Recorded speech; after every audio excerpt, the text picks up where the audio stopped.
महाराज ने नए शब्दों में एक जगह दिया हुआ है, सतगुरु रक्षक सबसे महान, उन संग बच जावली हान।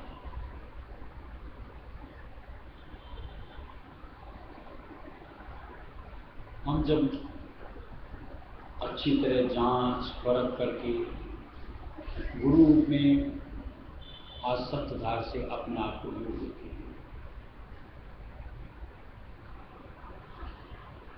उन्हीं में अपने आप को परम भिखारी का स्वरूप दर्शना चाहिए।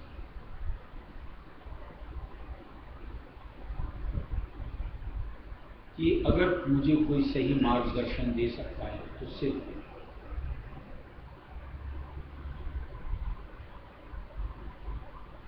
और मुझे बतौर सत्संगी सिर्फ उनके हुक्म में, उनके चरणों में अपने आप को जोड़ करके चलना।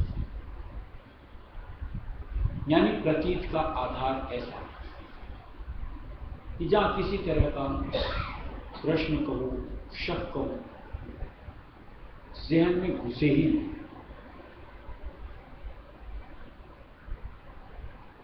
एक तरीके से कहो, उनके कहे वचन पत्थर की लकीर, उस पे हमें अपने आप को अडिग करना।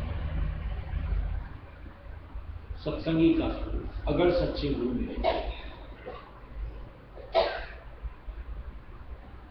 अगर हमारी प्रतीत में, एतबार में हम लोग अगर डिग्मित रहते, यानी एक संशय की स्थिति कि क्या पता होगा कि नहीं होगा, ये स्थिति बहुत खतरनाक। खतरनाक कहने का मतलब कि हमारे भाव को डावाडोल करके कहीं हमको मालिक की चरण शरण से दूरी और उनकी दया मेहर से महरूम कर देती।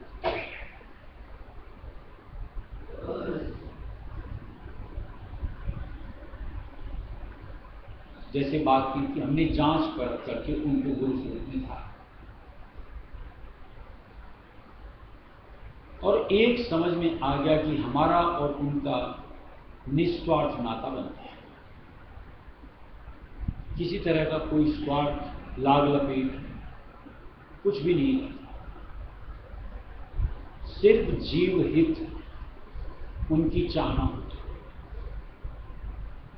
जो कि हम लोगों को बड़े भाग कि बड़े महाराज के शरीर, महाराज के जरिए हर वक्त परखने को,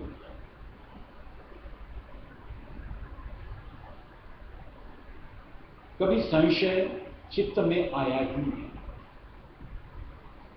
कि कुछ भी कहा गया, कुछ भी बोला गया तो ये ऐसा क्यों या वैसा क्यों। ऐसा लगता कि जैसे बस कहा है, हमारा काम उसको कर लो।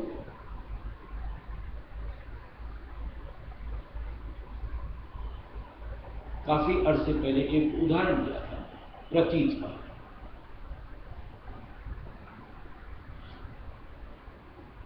जैसे एक छोटा बच्चा होता है, उसको जब हम यूं हवा में उछालते हैं, भय नहीं खाता बल्कि हंसता है, क्योंकि उसको यकीन है, प्रतीत है अपने पेरेंट्स को, ये मुझे गिरने नहीं देंगे, कैच करेंगे।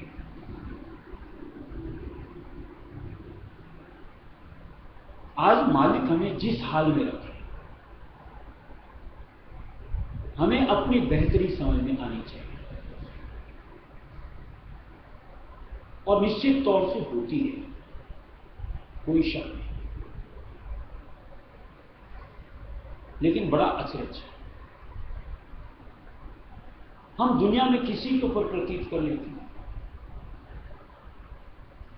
लेकिन मालिक के ऊपर यानी अपने गुरु को हर वक्त एक क्वेश्चन मार्क क्यों लगाते हैं, हर वक्त शक की दृष्टि से क्यों देखते हो। आप कहां कहां एतबार नहीं करते। एक डॉक्टर के पास जाते हो, आपको ओटी में ले जाते हैं, वो क्या छीलेगा, क्या फाड़ेगा, क्या निकालेगा, क्या उसके ऊपर एतबार नहीं पड़ते।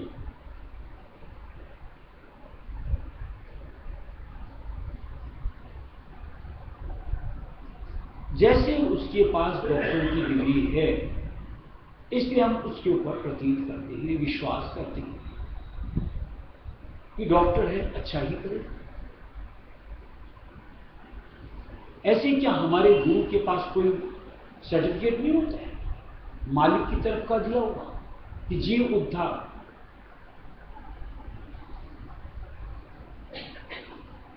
क्या हमें उनके ऊपर प्रतीत नहीं करनी चाहिए।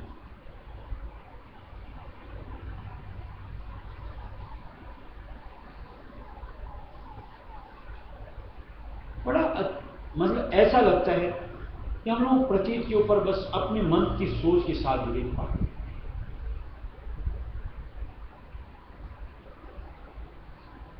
यानी सब कुछ अच्छा होता हो हमारी प्रतीत है, और कहीं अगर हमारी सोच के बरखिलाफ कुछ होता हो, प्रतीत एक तरफ। ऐसे के परमार्थ समझे, यानी कहीं हम जग से किनारा कर पाएंगे। फिर जैसे हमें से कई दम्भ भरती है, ये हमारी तो प्रतीत है, हम उसके ऊपर शक भी नहीं करते, मान लिया सकती है, ये कभी नहीं कह रहा सबकी। लेकिन मुझे कोई एक जवाब नहीं, अगर हमारी मालिक के प्रति प्रतीत है, हम उनके वचनों पर अपने आप को कितना खरा पाते हैं।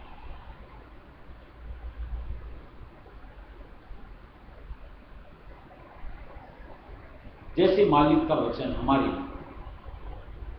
कि भाग चलो जग से तुम अब की सत्संग में मन दीजिए,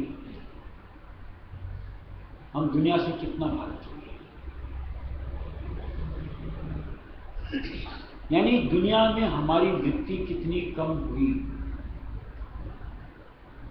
और मालिक के चरणों में कितनी दृढ़ हुई। अगर प्रतीक है तो निश्चित तौर से ये रिजल्ट हमें मिलना चाहिए।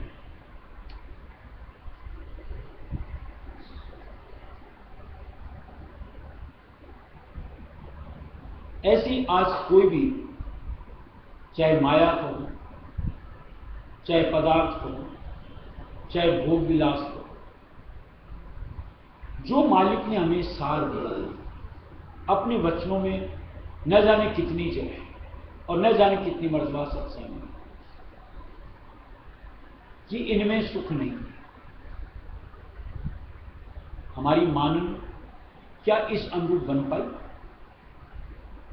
कि हम इनमें सुख नहीं देखते? तब तो हमको यही सुख का स्वरूप लगता है और हमारा प्रयत्न निश्चित तौर से सिर्फ इनके निमित्त होता है। क्या हम प्रतीक पे अपने आप को खड़ा पाते हैं?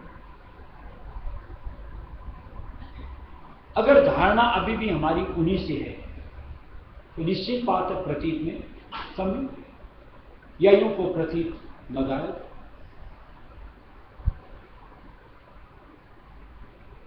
ऐसे में वो परमार्थ की नियामक जिसके निमित्त रायस्मी मत से हमने अपने आप को जोड़ा, उसके ऊपर अपना हक हम कैसे मानते हैं कि वो तो मुझे मिलेगा? कैसे?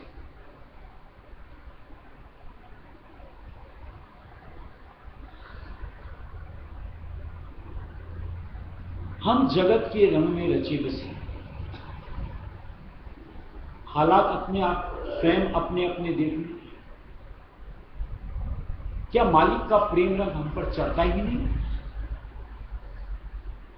कि हम पर से कहीं जगत का रंग फीका पड़ा हो? महसूस होता है?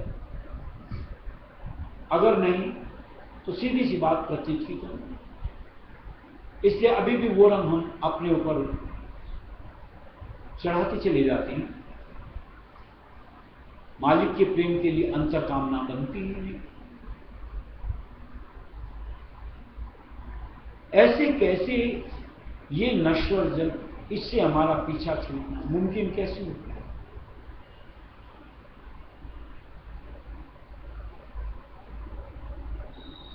जैसा स्वामी जी महाराज ने दिया है कि गहरे खूंटे गड़े निदान,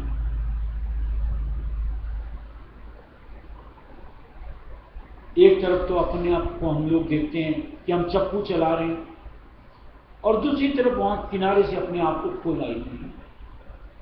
वो चप्पू चलाना हमारा सार्थक कैसे होगा? कहीं उस खूंटे से अपने आप को छुड़ाओ तो सही, तब आपका चप्पू चलाना सफल होता है, यानी हमारी गाड़ी आगे बढ़ती है, यानी इस किनारे से निकल करके सामने किनारे की तरफ बढ़ती नजर आएगी और निश्चित तौर से समय पाकर के पहुंचेगी।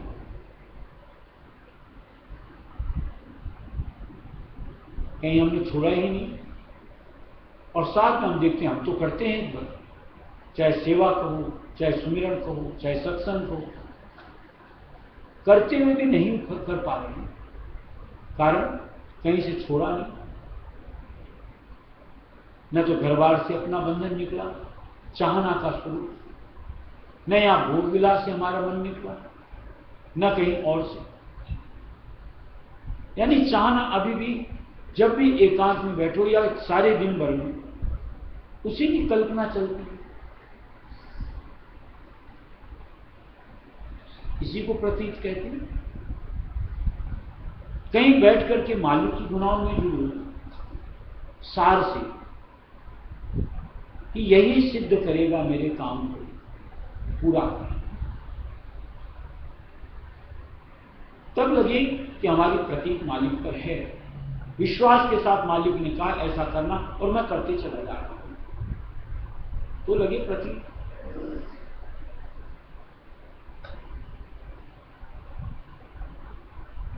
और सीधी सी बात है, हम लोगों ने अपनी परिस्थिति क्या बना रखी? मुक्ति तो चाहते हैं लेकिन बगैर कुछ छोड़े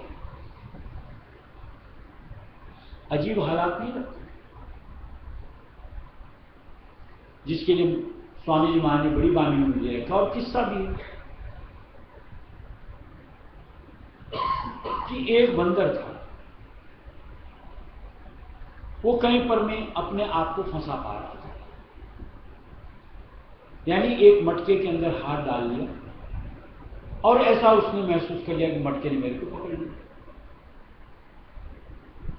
रोना धोना कूकना सब चालू कर दिया, जो आए उससे मदद मांगी। उधर से कोई एक संत फकीर गुजर गए, उनसे भी उसने अपनी बात कुटप करी कि महाराज मेरे को छुड़ाओ। बोला पकड़ा किसने?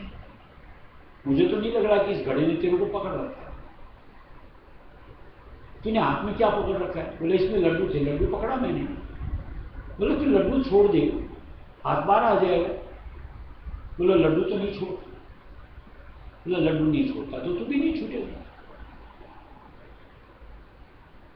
हमारी दशा हम लोगों ने ऐसे बनाई।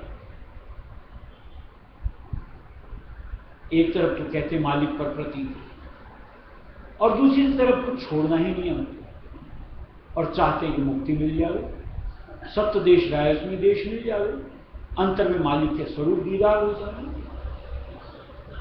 अरे हालात तो बनाओ, मुकम्मल तरीके से अपने आप को वैसे प्रस्तुत तो करो, तब तो मालिक हमें बख्शिश करे। लेकिन उसके लिए कहीं प्रतीक कि मालिक कहता है ऐसा करने से तुझे ये होगा, प्रतीक के साथ वैसा कर गुजरना। ये एक सत्संगी का धर्म कहो, कर्म। और जब तक ऐसे अपने आप को नहीं ढालेंगे प्रतीक के साथ अपने कदम आगे बढ़ाने की बात, तब तक सीधी सी बात, जहां हैं गहरे खूंटे गड़ी निकाल, वहीं के वहीं अपने आप को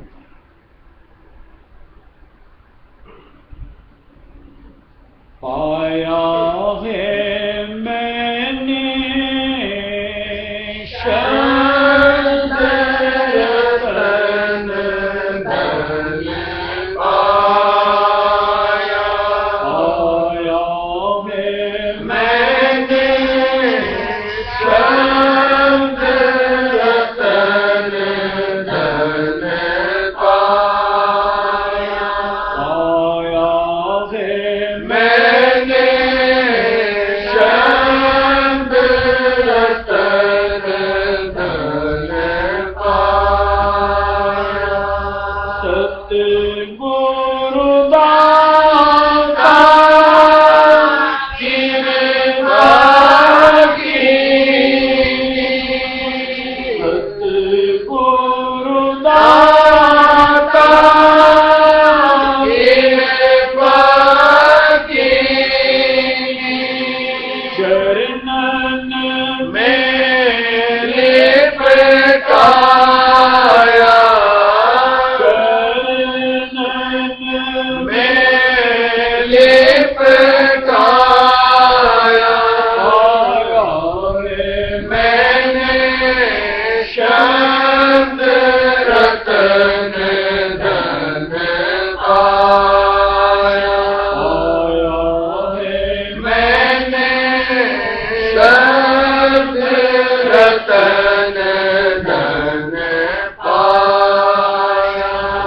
नेहर दृष्टि करे मुझको हेरा, नेहर दृष्टि करे मुझको हेरा, अपने आगे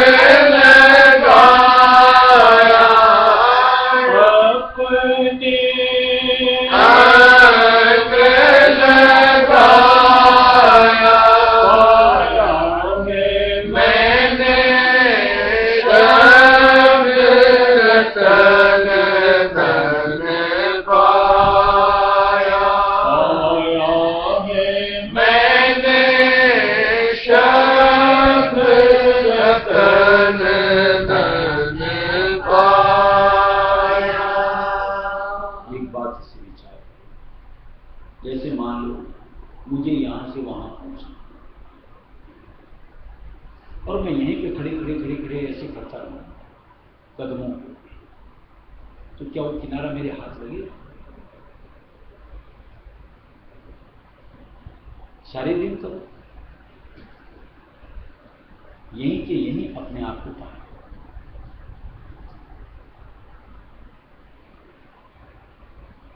जिसके लिए मालिक ने एक जगह और दिया ग्रंथ में, डगमग भक्ति चाल अनेक। हमें भक्ति करने का स्वरूप ही नहीं पता, मन में सोच लेते हैं न जाने हम कितने बड़े भक्त बन गए। अरे अनेड़ी चाल,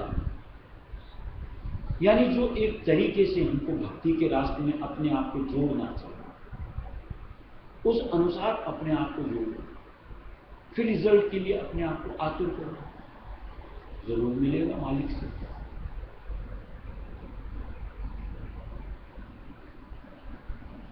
अब ऊटपटांग तरीके से कुछ भी करते रहे और बोले हम तो भक्ति कर रहे हैं, वो सार्थकता कहां से दी? किया भी लेकिन व्यर्थ चला जाता, सुफल नहीं होती।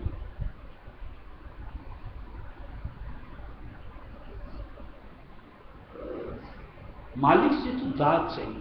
पाया है मैंने शब्द रतन बन पाया है, एक ऐसी नाम जिसके ही लिए हम लोग रायसुन में आते हैं, जुड़ते हैं, नाम लेते हैं, हासिल करना चाहिए, यानी उसकी तलब लगनी चाहिए,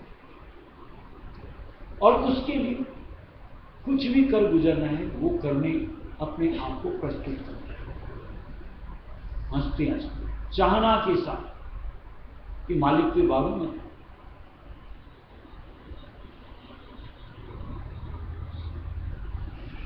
आखिर ये हम अपने आप को भ्रम में या यूं को धोखे में कब तक रखें?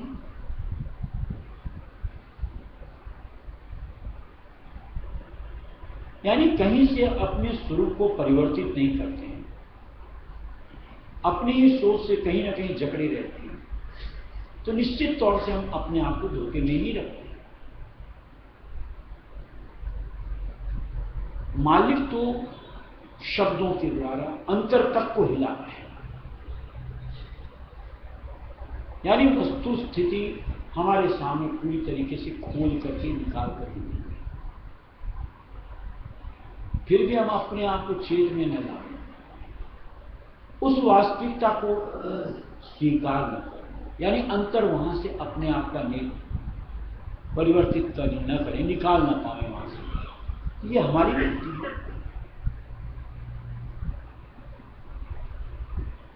आज भजनावली में एक शब्द और पढ़ते हैं, वारी जाऊं सतगुरु की जिन किया भरम सतगुरु।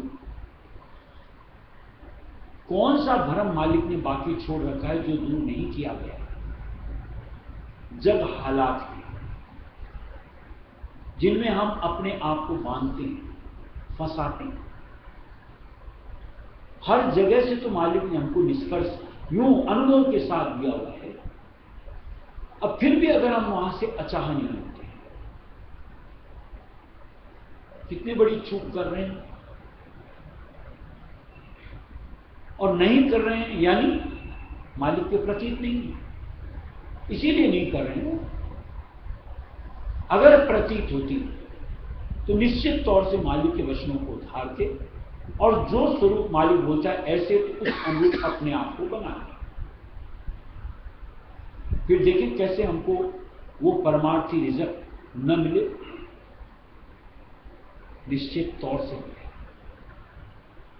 जिसकी की अभिलाषा हर सत्संगी को होनी चाहिए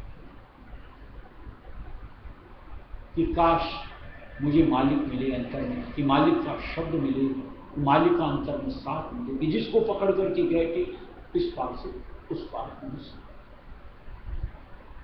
और राय सुमत में धरा क्या है? इसके अलावा मालिक तो अगर राय सुमत में अगर दो टूक शब्दों में सही सही बात है, मालिक हमको जग से तोड़ते हैं और अंतर में अपने आप से जोड़ते हैं, यानी शब्द स्वरूप से। अगर हमको यहां से तोड़ना ही नहीं पसंद, अपने आप से सवाल तो पूछो कि फिर मैं रहस्य मत में क्यों हूं, और मालिक तो तोड़े सीधे सीधे, यानी अब स्वेच्छा अपन कर ले तो बेहतर बात है, नहीं तो फिर मालिक के पास दूसरे रास्ते भी वो थोड़ी कष्टदायक होंगे अपने लिए भी, और निश्चित तौर से हमारे अपने गुरु के लिए भी। मजा नहीं आता उनको भी वो रास्ता लेने में, लेकिन जो वचनबद्ध मालिक ने अपने आप को कर रखा है कि 4 जिंदगानी में निस्तारा, वो जब तक छुटकारा नहीं होगा तो निस्तारा कैसे मिलेगा? इसलिए मालिक को वो स्वरूप लेना पड़ता है। बेहतर उनके वचनों में अपने आप को जोड़ते प्रतीत की से आगे बढ़ते चलो। देखो कैसे काम संवरता है, यानी मुक्ति उद्धार कि अंतर में मालिक का साथ, कि अंतर में शब्द की दात, सब कुछ मिलेगी बख्शिश। इसलिए कहीं अपने आप को दृढ़ करना है, निर्मल सोच, निर्मल चाह और प्रतीक यानी ऐतबार, हर मसला सुलझ जाए।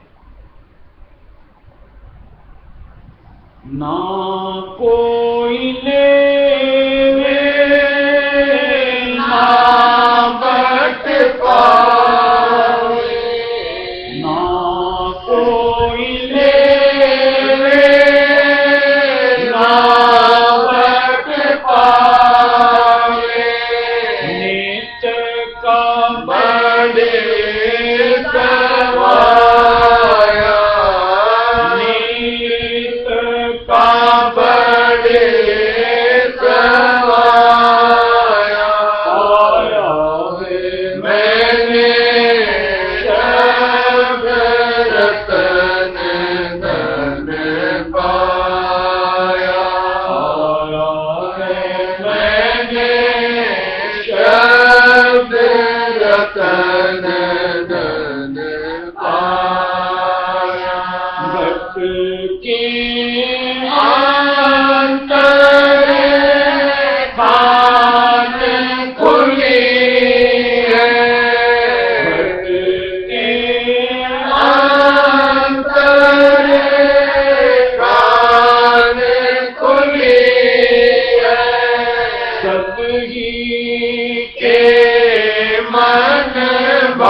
जग में आया स्वामी, जग में आया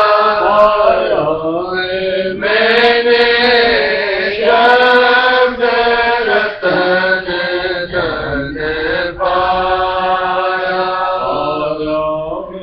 मैंने शब्द रतन धन पाया। राधा स्वामी नाम का संग परवाना, राधा स्वामी नाम का संग परवाना, सब कोई लो अपनाया,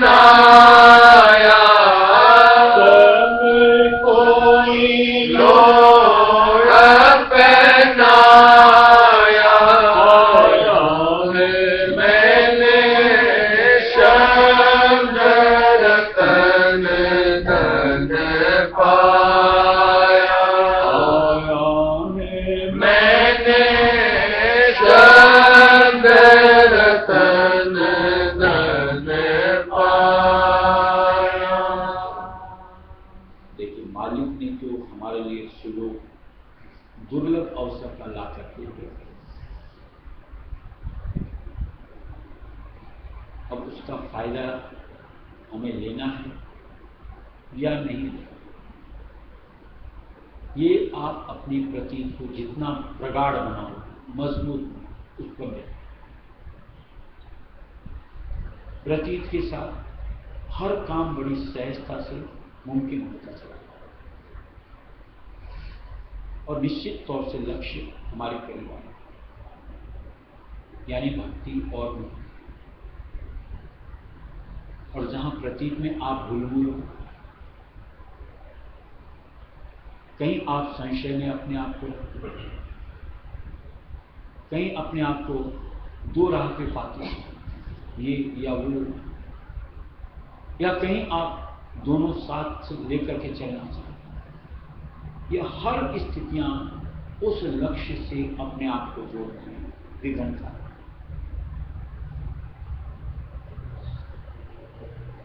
क्योंकि निश्चित तौर से इसमें प्रतीत का एतबार ग्राफ नीचे की तरफ आता है, यानी हमें कमतर दर्शाता है, यानी उस अनुरूप हमें पाता ही नहीं कि जिससे हमें मालिक कुछ अपनी बख्शिश दे हुई है।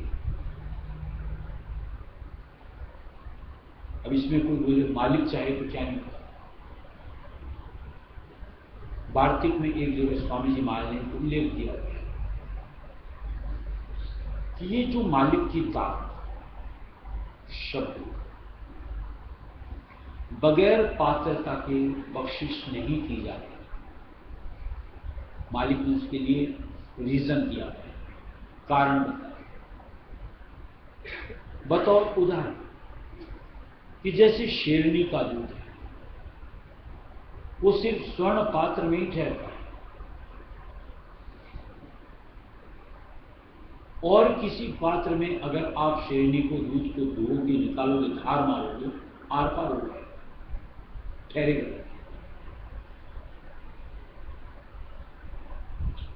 यानी वो धार आई भी उसमें पात्र में, और उसमें ठहरी नहीं, टिकी ही नहीं, बेकाम गई। ऐसी अगर हम अपने आप को उस अनुरूप नहीं बना, यानी पात्रता, और मालिक से दात चाहते रहते, मालिक दो, और मालिक दे दे, हम उसको अपने में समा ही नहीं पाएंगे, ठहरा ही नहीं पाएंगे। यानी मालिक का देना और हमारा लेना दोनों ही वृथा करें, और ये मालिक नहीं करते। चाहे जितना रो, चाहे जितना फूको, चाहे जितना, क्योंकि मालिक तो जानो जाने हमारे हालात से वाकिफ होता है। जिस पल अपने स्थिति उस अनुरूप बना रहे हैं, तो मालिक उसी पल उस चीज की बख्शिश यानी निज नाम की बख्शिश तुरंत। इसलिए पात्रता के लिए आतुर होना चाहिए, और उस पात्रता के लिए प्रतीक भी अडिग हो कि जो कुछ बस ये, अरे बहुत जिंदगानियां इधर उधर करके लगा दी, एक बार तो दांव खेलो, शायद मुकम्मल तरीके से हम लाभ हासिल करके इस पार से उस पार यानी सदगति हासिल करेंगे, हमेशा हमेशा का मुक्ति उतार। कुल मिलाकर के सिर्फ अपने फायदे की बात, जो मालिक दे रहा है और उस फायदे में अपना मन कितना बनता है लेने के लिए, ये अपने प्रतीक के ऊपर सारा दारोगा राजा। Guru